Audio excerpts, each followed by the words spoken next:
Good morning. My name is Kwame Hart, aka MK. I'm gonna call this video the Guyanese Civilian Safety Brief. And just to give you a little context or background of myself, I was born in Guyana. I pretty much left at the age of 16 right after I finished my high school exams, CXCs, and I came straight to the States. I pretty much missed my graduation because I came straight here to pursue higher education. While being here, one of the main things I did for at least 10 years is to be in the United States military. And what was unique about the military is that they always make sure we as soldiers got a safety brief every weekend, especially on weekends and long holidays. So if you think about it as a civilian, who is there besides your parents? Let's say you move out to your parents' home, you're a young adult. Who is there to give you that advice to be safe? Have a plan and do I guess a self risk assessment. You could do anything, but certain things, if you do it out of proportion or in excess or unsafely, you could get yourself hurt, or of course, the worst case scenario, you can die. Okay, I'm doing this video because I know as a civilian, nobody's coming into your living room or your house to say, Johnny X or Stacy Y, don't do this tonight. Maybe the weather is bad, or I think you're going overboard, or I don't know. It's just a simple advice that they're not there constantly to tell you, um, make sure you plan properly. And that's pretty much what the safety briefs did for us and for me, and to let me know that certain actions will have consequences if you don't, quote unquote, have a plan. So with that said, I don't want to be too long. I'm going to get into the topics I'm going to talk about, um, just so you get an idea as to what to be considering as a civilian, that you're not going to be constantly reminded of when you're by yourself, or you're your own adult. You're in charge of everything. Okay, so one of the things I'm going to talk about is why the military did these safety briefs. Okay, and one of the main reasons was to conserve the fighting force, because if you lose a soldier, now you could severely cripple that unit, the morale, and of course the mission. If you lose a soldier, and if you think about it on the civilian side or the family side, if you lose one of your members in your family, that could be so devastating. And of course, you cannot replace that person. You can't train them up to come back or to fill that job or that position. They're gone. So in the civilian side, it's even worse if you lose somebody or they get severely injured, and they can't live a normal life. Okay. Secondly, the cost. The cost for the military to train a new soldier and all that stuff was expensive. So they don't want to keep doing that because you maybe drink and drive over the weekend and did something crazy and end up getting yourself killed. Now the cost of replacing a soldier is very expensive. And thirdly, most of the commanders I had never liked to have to call parents to tell them, give them that bad news. It's very hard for commanders to tell parents, mothers and fathers, that their daughters and sons died over the weekend or died during a training exercise. Okay, so that's very tough on them. And as I mentioned before, in the civilian side, you can't just replace somebody to move on. That is, your this is your only child. That's gonna be devastating for that parent or that family. Okay, so you want to make sure that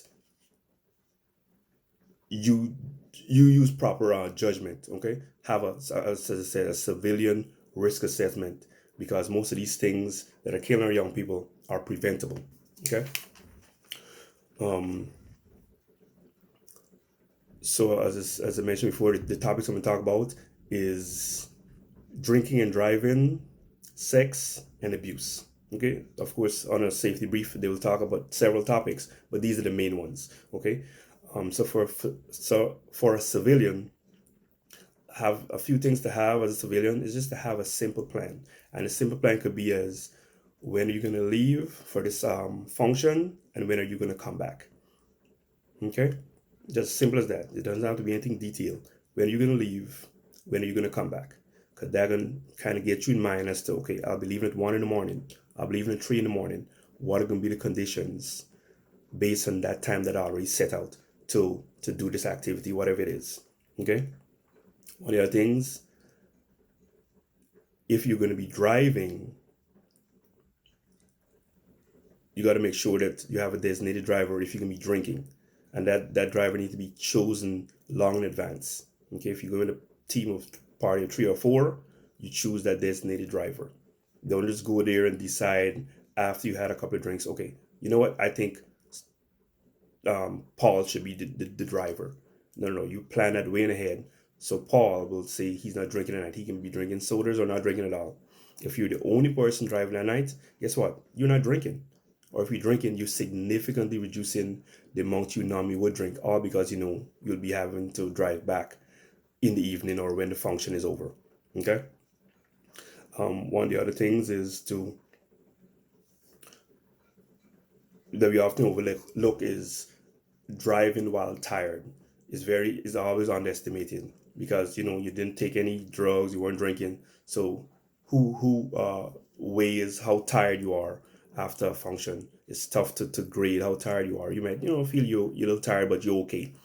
But being tired is actually could be worse than drinking and driving, or driving under influence of medication or any other drug. So driving tired is the one that's always never talk about, but it's very, very serious. If you know you're tired, just stop, pull over, take a power nap, or switch drivers. Do whatever you have to do to make sure that you're not driving while tired. Okay. And as a young person, um, people try to multitask. Okay, so when they're driving, they're texting on their phone. They want to put on makeup, or even get being in heated arguments. These are the things that may seem innocuous or simple, but these are the things that could get you into a serious accident. I have a simple rule: don't take your eyes off the road for more than 1.5 seconds. I know it sounds crazy, but you'll be surprised how quick it is for you to get into an accident, not just looking straight ahead and keeping focus on the road. So don't try to do any extracurricular activities while you're driving. Okay? And as a civilian, you also got to worry about backseat drivers, because backseat drivers, you could be distracted momentarily by a backseat driver yelling at you, go left, go right, and you're in an intersection. Guess what? That could be the difference between you getting hurt or being killed. So because you already had planned your route, plan where you're gonna go, you got to be focused as to being distracted from a black backseat driver yelling or giving you some crazy instructions in the middle of you going down your route. Okay, so be very vigilant of distractions while you're driving. Okay, I'll give you a personal example. When I was in Guyana last 2016, I was there. I was looking for my biological dad, and luckily I had Samuel. I want to give him a lot of thanks and props, because he took me deep into Linden. I never been that far into Linden, but he knew everybody in Linden, and he took me there and make sure I got back very safely. So I want to thank you again, Samuel, and I think you still should be the mayor of that town, because I said you knew everybody. But I digress. But when I was there, I said I was pretty much driving all day, and when I was heading back to town, because it was late, the price it was around 9 going on 10 o'clock. So I'm heading back to town. The roads are really, really dark at that time, and I'm thinking to myself, I have minibuses speeding by me with their high beams. I have people walking on the side of the road, cyclists in dark clothes. I'm worried about animals running across the highway. And guess what? At this time, I'm super tired. I was driving all day. So I was extra worried, because I know I have my mom on board. I got her safety to worry about, and now I got to deal with all these external stuff happening to me while I'm driving. So one of the things I hope they address in terms of making the roadway safety in Guyana is just simple stuff like you know, improving having like railways or fences along those highways to prevent, you know, animals and different things from running across. You know, have people, just educate people as to wear reflective clothes at night, so motorists and people who are using the roadways can see them easily. Increasing speed limits, things of that nature, and just having better lighting. It's super dark. You need to have lights along those highways so that your civilians will be safe. But I'm hoping leadership have made those improvements. I don't know if they have, but I hope they get to that point. So getting back, one of the main things is speeding, speeding, speeding. Your risk or your reaction time is significantly reduced when you're speeding. So watch your speed. It's better for you to be half an hour late than to end up there injured or not at all. So make sure you're not speeding, young people. I know you think it's cool. You have a new three-wheeler or RV or whatever it is. You want to show off how powerful it is and how fast it is. But guess what? That speed it reduces your reaction time. If a dog run across the road, how fast you think you can react? And if you do react, you're probably gonna run into the other lane. So with speeding, you put yourself at a much higher risk of getting into any sort of accident. And of course, I don't have to mention it, but I will. Seatbelt, seatbelt, seatbelt at all times. Okay. So I think I touched about the main stuff about driving, speeding. Now moving to sex. As I mentioned before, one of my commanders, he used to do a great job when he talked about sex, and it was quite simple. This is how it goes. Yes, yes, yes, yes. No. What?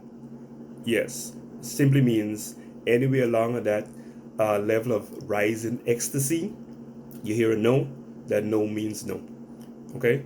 And as soon as that partner tells you no, you just stop. Because guess what?